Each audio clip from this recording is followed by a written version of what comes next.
Kenosha ground, light sport 687 Sierra Tango at the West T hangars, ready for taxi for westbound departure. I've got Lima.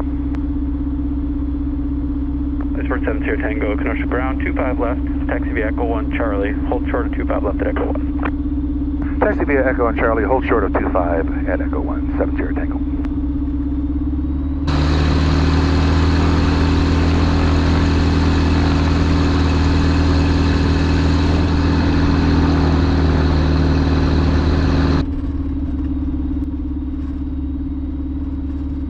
Alright, hello everybody.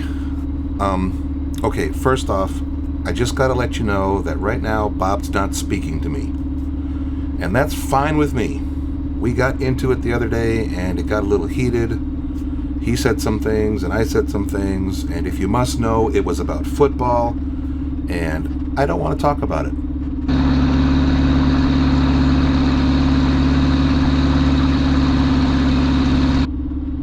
So I was thinking about what to do with this video since Plan A is in the dumper.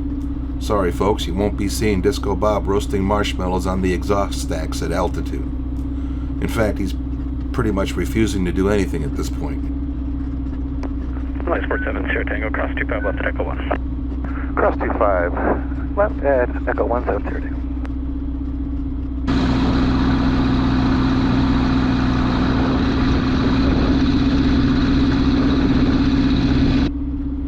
Alright, so this is what I'm going to do. A lot of the comments I'm getting on this channel are questions about the BushCat and what my opinions are about this airplane. Now, I've been flying Bruce the Cat for almost 4 years now, and yeah, of course, I'm going to have all kinds of opinions about this airplane. 4 years will give you a lot of information. So that's what I'm going to do for today's flight. Let's just talk all about the BushCat, and I'll give you my impressions. Light sport 7 Sierra Tango, cross 33 on Charlie. Cross 33 on Charlie, 7 Sierra Tango.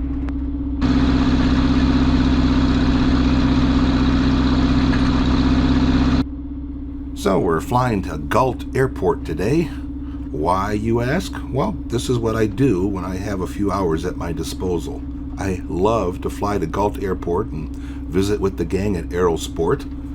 Aerosport, your one-stop shop for your aviation needs. If you don't know, Aerosport is the U.S. distributor of the South African manufactured Skyreach BushCat. And if you order a kit, or if you want to buy a factory-built BushCat, just contact Aerosport and they'll get the ball rolling for you.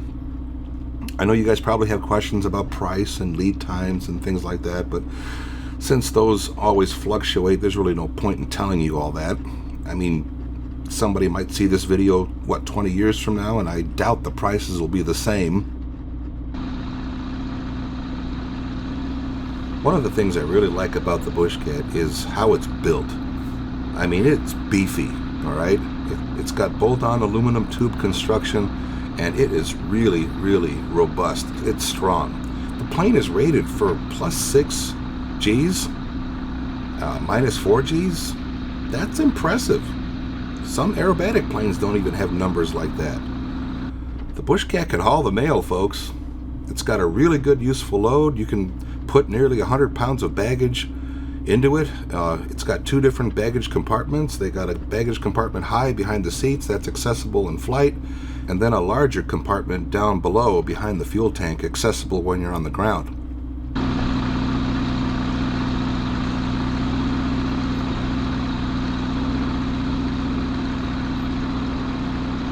Alright, it looks like we're just about ready to take off here. Speaking of the takeoff, what you do is you put in 1 notch of flaps for the takeoff roll. That'll get you in the air in a hurry.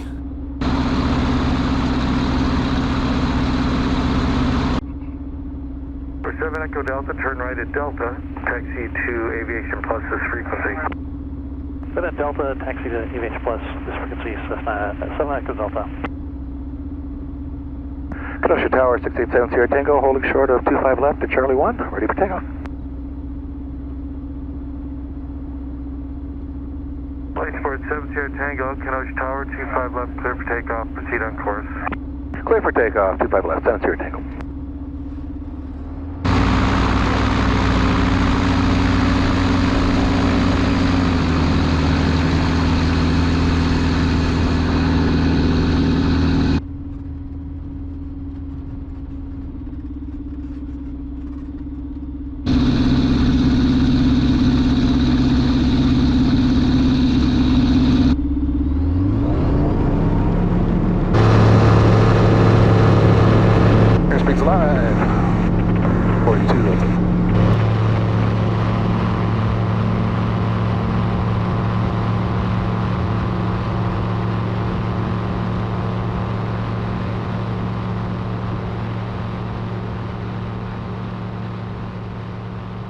When I'm flying solo, I can easily get 1,200 feet per minute.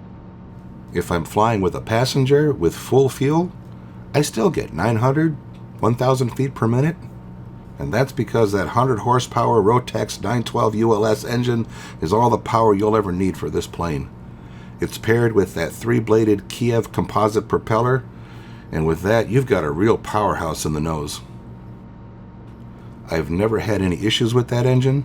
It always starts. It starts hot. It starts cold. It starts when it's 10 degrees Fahrenheit outside. It always performs. It idles nice. It's quiet. It's smooth. Vibration in the cockpit is next to nothing. I wouldn't even call it a vibration. It's more like a hum, you know? Really, really nice. I really love the STOL capabilities of the BushCat. If I'm flying solo, I'm off the ground at 150 feet. 2 people with full fuel, and I'm in the air in less than 300. So, little airfields are a breeze. When I learned that Oshkosh AirVenture ultralight field was only 900 feet long, I didn't even have to bat an eye wondering if the BushCat could safely drop down on that field. It was easy peasy, with room to spare. BushCats are STOL machines. You can land that plane anywhere. And speaking of landing, another thing I like are the big Tundra tires. And they're paired with the Grove spring gear. It's like the BushCat is just made for grass backcountry strips. If you get the tail dragger version, you can put those big Alaskan bush wheels on it and tool around off airport and do that Trent Palmer thing. But even so, the tricycle gear will handle off airport landings too. Though I have yet to do that. I fly in the Midwest, so it's paved runways and grass strips for me. But go check it out on YouTube. The BushCat is at home in the bush. Now, being a STOL performer, don't expect a whole lot of speed from the BushCat. That's not what it's designed for. It's a low and slow fun machine. Normal cruise for me is about 85, 95 miles an hour, and that is fine for me. And honestly, it's fast enough for me on cross-country flights. However long it takes you to drive a car somewhere, you could just half that time in the BushCat. Now, I've heard a few complaints about the BushCat, and they say, oh, you know, it's just too slow. It's just too slow a machine. I want something faster. You know something? I think speed is overrated when you're talking about recreational flying. I have flown my BushCat 1,000+ miles to Sun and Fun in Florida and had an absolute blast doing it. And who cares if I got there maybe a little bit later, you know? So I will call the BushCat a cross-country flyer. Most of my flights are cross-country anyway, and I have never said to myself, gee, I wish I could have arrived sooner. When you're BushCatting, more time in the air is a bonus as far as I'm concerned. So, beefy construction, good useful load, really good performance, STOL capable. When I heard about this airplane, I was intrigued, and I wanted to learn more. Let's talk about the cockpit for a moment. This was a big selling point for me. The first time I sat in the left seat of a BushCat, it felt really, really good. I think my first comment was, man alive, I got a lot of room in here. And you can see that even before you sit your fanny down in that seat. Just poke your head inside and you'll see the BushCat is roomy. You've got a cabin width of 50 inches. That's 10 inches wider than a 172. And it makes a big difference. 10 inches? Yeah, big difference. It's so big that you've got this wide padded center storage console between the two seats. Makes a great armrest for the pilot and the passenger. And speaking of armrests, the BushCat has 2 of them in addition to that center console, because each seat has an outer armrest for your flying pleasure. It's like flying in an easy chair when you're in a BushCat, because each seat has 2 armrests. Really nice, especially on long cross-country flights. And you've probably noticed too that the dual throttles are integrated into the outer armrests.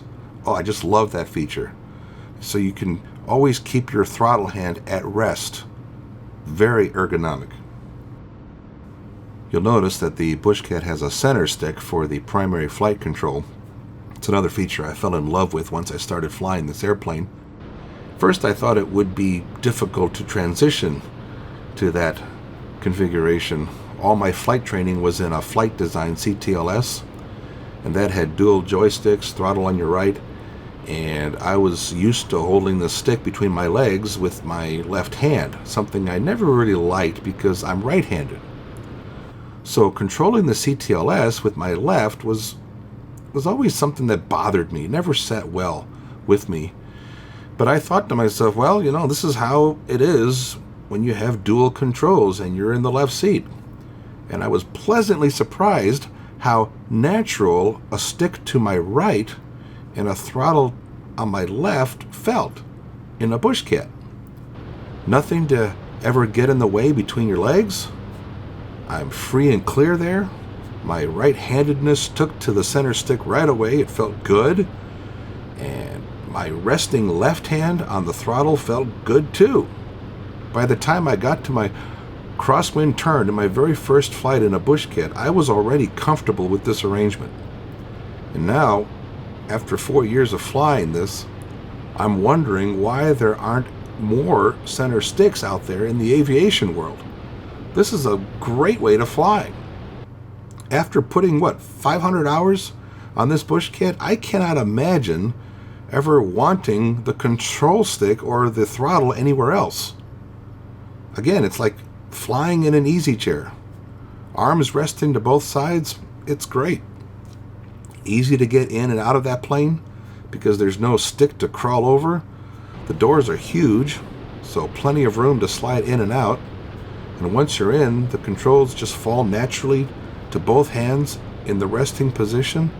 Man, Skyreach came up with a winner when they designed this. What else about the cabin? Love the toe brakes on the BushCat. Years ago, the manufacturer went with a brake handle on the stick, kind of like what you see on the Aeroprax. That worked okay, but the handbrake didn't give you any differential braking. So with this newly designed toe brakes, not only do you have positive steering with the rudder pedals, but differential braking can make the BushCat turn very, very tightly.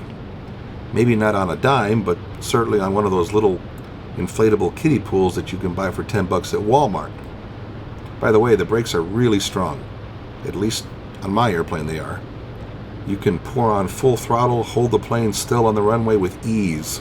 Just watch out when you let those brakes go, because the BushCat will leap forward with some impressive acceleration. Makes me go woohoo every time I try a short field takeoff, which is what I usually do. Another thing that makes me go woohoo is that panel. Now, the cameras are not picking it up too good here because of the sunlight coming through, but the BushCat's panel is really, really amazing.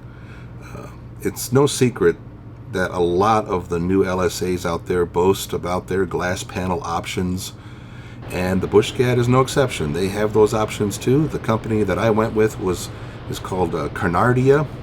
They're an Eastern European company that makes a really, really good product in my opinion. I've got two panels of what they call their Nessus 3 A20s.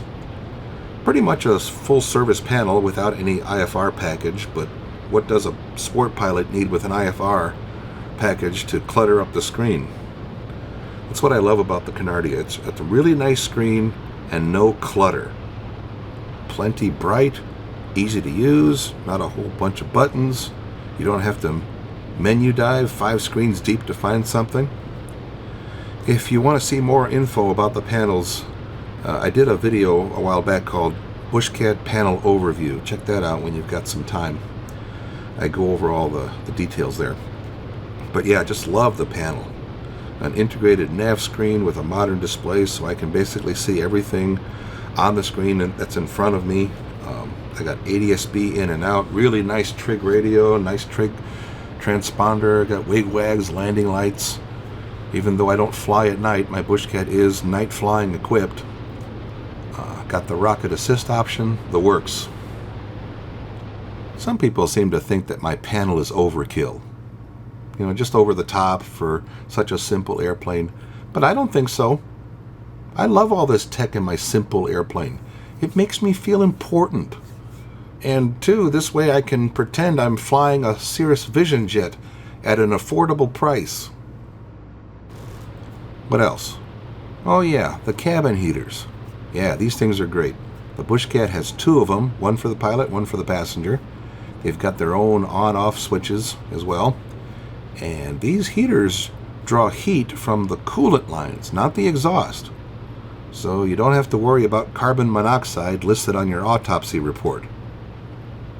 Basically, you've got a tangential coolant line coming in from the firewall and routing through these cute little heat exchangers under the instrument panel, and they work pretty good. I'm not saying that you're going to get up to 80 degrees in the middle of the winter, but I'll tell you this, I fly in the winter all the time, sometimes when it's really cold, and those heaters keep me comfortable, if not cozy. And when my wife is flying with me in the winter, she'll not even turn on her heater. So that'll give you an idea of how effective they are. So, lots to love about the BushCat. Now, I know what some of you might be thinking, Tom, there's got to be some drawbacks to the BushCat. I mean, every airplane's got its pros and cons. What are the cons to the BushCat? And don't tell me the BushCat doesn't have any. Every airplane has drawbacks. So why don't you just get real with us and tell us what you don't like about the BushCat? All right, let me say this. I don't like people coming on my channel and telling me to say negative things about my airplane and besmirching a fine aircraft like the Skyreach BushCat. You should be ashamed of yourselves. So if you are one of those besmirchers, just leave, okay? And let me talk to the rest of you well-meaning aviation enthusiasts who really want to understand and know as much as they can before they commit their hard-earned dollars to a venture of sizable economic implications. So, in the interest of full disclosure, I will now tell you what I do not like about the BushCat. And before I do, let me reiterate, I love this airplane. The BushCat is a great flying machine. The pros outweigh the cons by a lot. But since we live in an imperfect world, filled with imperfect people, and nothing is perfect, nor can it be, we must now admit, and it pains me to have to utter these words, we must now admit that the BushCat is not perfect. For instance, it's slow. Now, I've already said that I don't care if it's slow, but some of you might care. Some of you might feel embarrassed to have to tell other pilots that your plane is slow. And maybe they'll think less of you, and they'll make the leap to think maybe you're slow too. Maybe your aviation mission is to get to your destination ahead of your friends so that you can gloat about how fast you got there. Or how you had to wait around for them while they had to fly their slow airplanes. So, okay, yeah, fine. The BushCat is slow. It's a draggy little airplane that gets nowhere fast. Okay, I just realized I made a mistake here. I was just going to tell you what I don't like about the BushCat, and its slowness is not a problem for me. So never mind about that one. But here's something. The doors need work. All right? I'm not a fan of the door locking mechanism. It's cumbersome. And if you are not good at bending and stretching or cursing, you might find closing and opening the BushCat's door just a little annoying. Also, the gull-type doors do not have gas struts to hold them open. You've got to use a prop stick that attaches itself to the wing jury strut and a little hole at the door's base frame. So getting in requires that you got to grapple with this free swinging door on your back as you enter the aircraft. Yeah, that's not fun. It's annoying. However, Skyreach has listened to those complaining pilots about the door, and they've got a new upgrade where they install gas struts to solve the prop stick debacle. My name is on that list, and I look forward to my new gas struts so that I will never have to complain about this feature, this prop stick problem, ever again. Okay, here's something else I don't like about the BushCat. Skyreach designed the airplane to have 2 oil coolers, which, if you think about it, makes sense. The BushCat was first flown in the African heat, so they made a plane that would keep the engine cool when it's 100 degrees and up. I fly my BushCat in Wisconsin where it's cold more often than not, and it is a booger sometimes to get that Rotax engine to warm up enough before takeoff.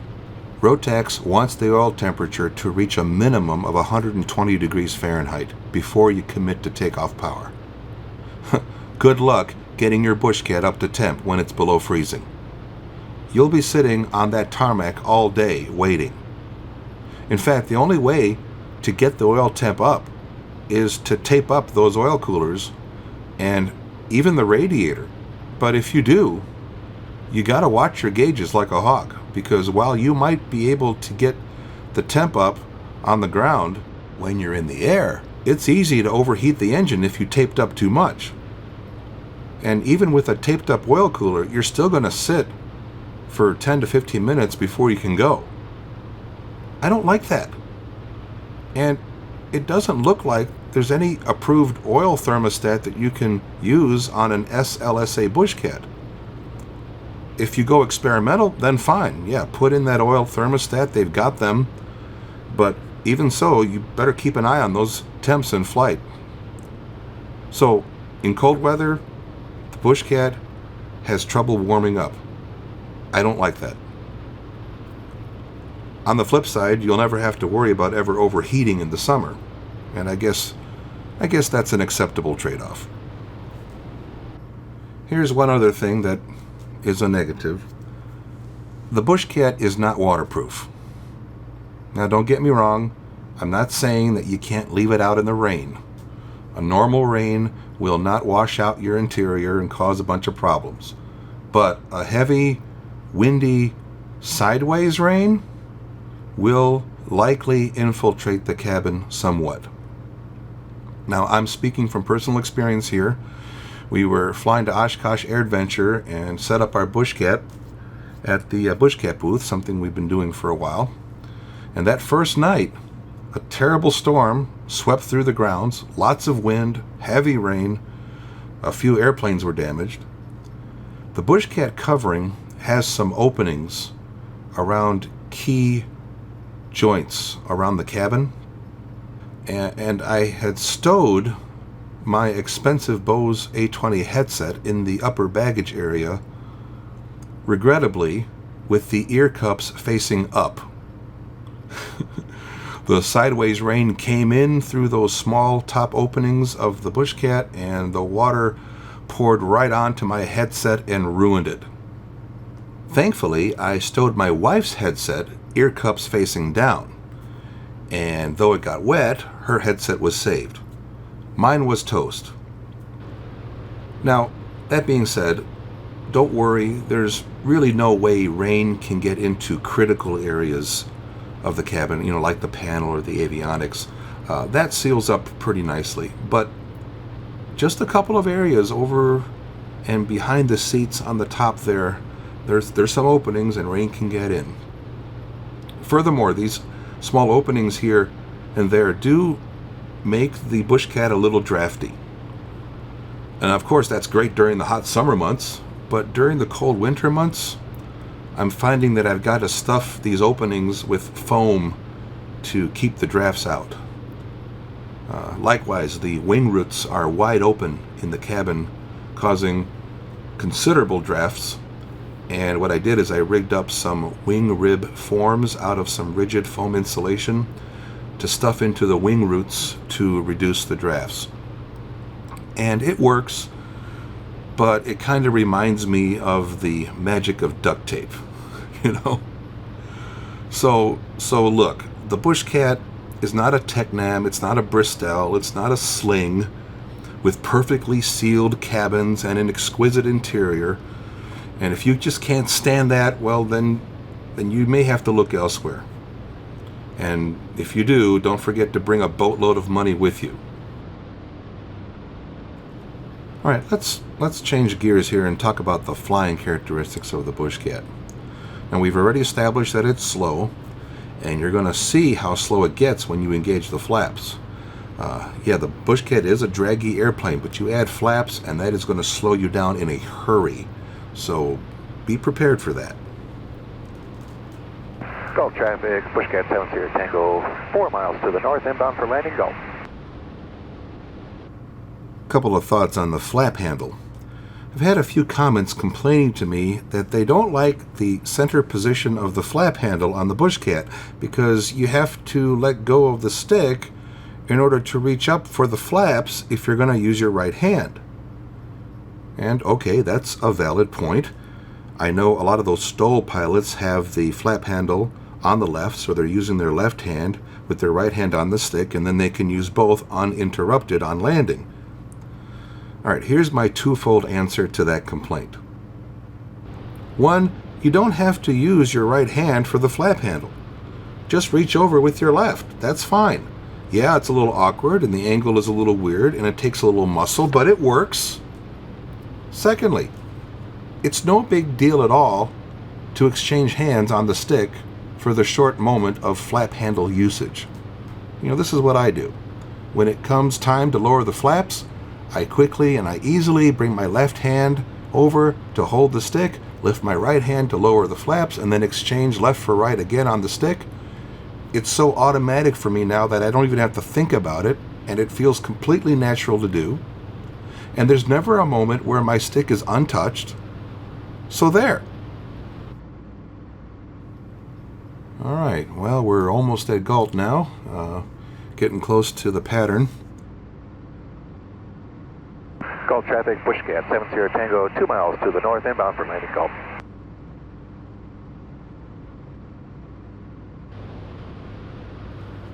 Usually I employ the 80-70-60 rule in the pattern. 80 miles per hour on the downwind, 70 on your base, 60 for your final approach. And while I've actually reduced those numbers as I've gotten used to my airplane's envelope, I think 80, 70, 60 is a good way to go the first time you fly a BushCat. You want to be rounding out in the mid-50s, flaring no slower than the high 40s. This is miles per hour with full flaps deployed. I found out that if you flare too close to the stall, the BushCat will want to drop noticeably as it loses energy. Gulf traffic, BushCat 6 Bravo Charlie, departing runway 27 to the north. Gulf. If you want nice smooth landings, just keep a little smidgen of power until your wheels touch, and then you back off to idle. That's how you make perfect landings in a BushCat. Gulf traffic, BushCat 70 Tango, we're just 1 mile north. I will keep an eye on the other BushCat departing, but know that I'm coming. Thank you very much. By the way, has anyone noticed how amazing the scenery is today? Oh my goodness, it is just beautiful. We'll extend to the west before I turn north. Thank you, and I'm going to give you a wide berth too. I'm going to, go ahead, it's Dennis, right? Yeah, Dennis, just go ahead and turn your BushCat north right now, and then I won't have to move. Roger that. I can see you. I have you in sight. Gulf traffic, BushCat 70 Tango on the crosswind for 27 Gulf. Gulf traffic, Cessna 5313 Charlie is about 8 miles south of the sending up left traffic, 27 Gulf. You know, this is why I got an airplane, so that I could fly in such pristine, beautiful conditions like this, to fly over a snowy landscape and Gulf traffic, BushCat 70 Tango, turning downwind for 27 Gulf. And just to enjoy the freedom of flight. I mean, that's the one element that I haven't really talked about yet, is just how wonderful it is just to fly, just to be able to do this.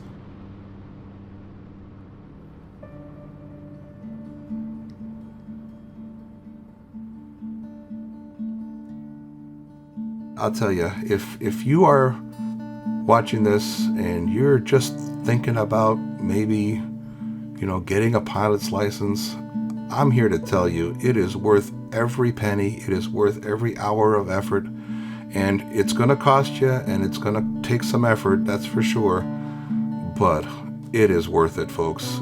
It is so worth flying in your own airplane. I just cannot even put into words how wonderful it really is. And I hope maybe after today this has inspired you a little to look into this. Maybe get yourself a BushCat, or get whatever airplane that you want, whatever airplane that you're able to, and just get in the air, because this is a fantastic way to live. Call traffic, BushCat 70 Tango, left base for 27, low approach.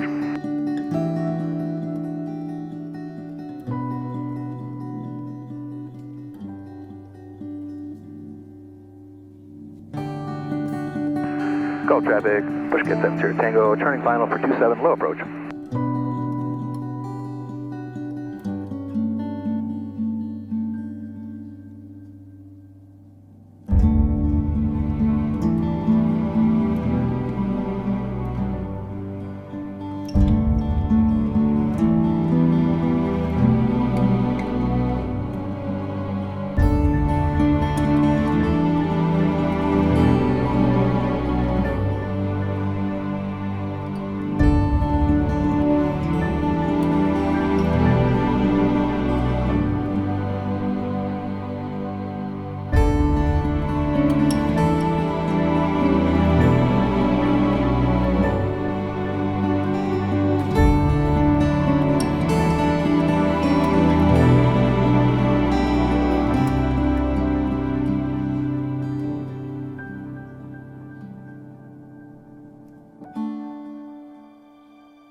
Call traffic, BushCat 70 Tango, turning crosswind for 27 Golf.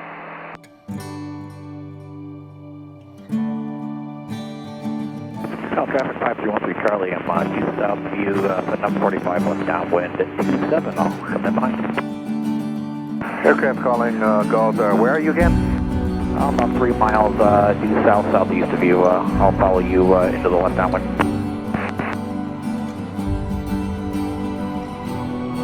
Gulf traffic 70 Tango, on the downwind for 27 Golf.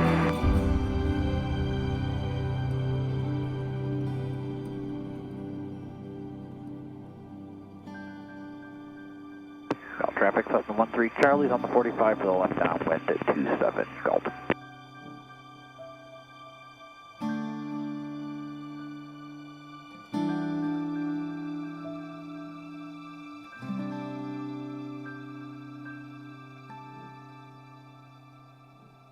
Papa Golf traffic set 27 Victor left downwind, runway 30 Papa Golf.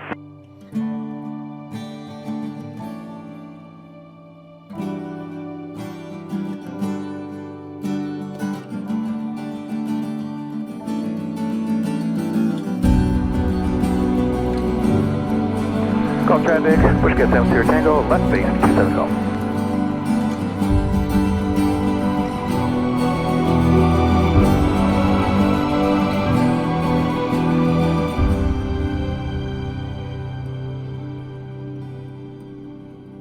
Golf traffic, BushCat 70 Tango, turning final 27 Golf, full stop.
Alrighty, everybody. I hope you enjoyed this video, and come in. Hey, Tom. Bob, I was just doing the narration for the video. Do you need something? Yeah, I just wanted to say I'm sorry about yesterday. I should never have let football get in between us like that. And I'm sorry I poured spaghetti on your head. Oh, that's okay, Bob. I'm sorry I stuffed you in the clothes dryer and turned it on. And I'm sorry I set your truck on fire and let it roll over the cliff. You did what? All right, see you later. Bob, where's my truck? Bob? Bob?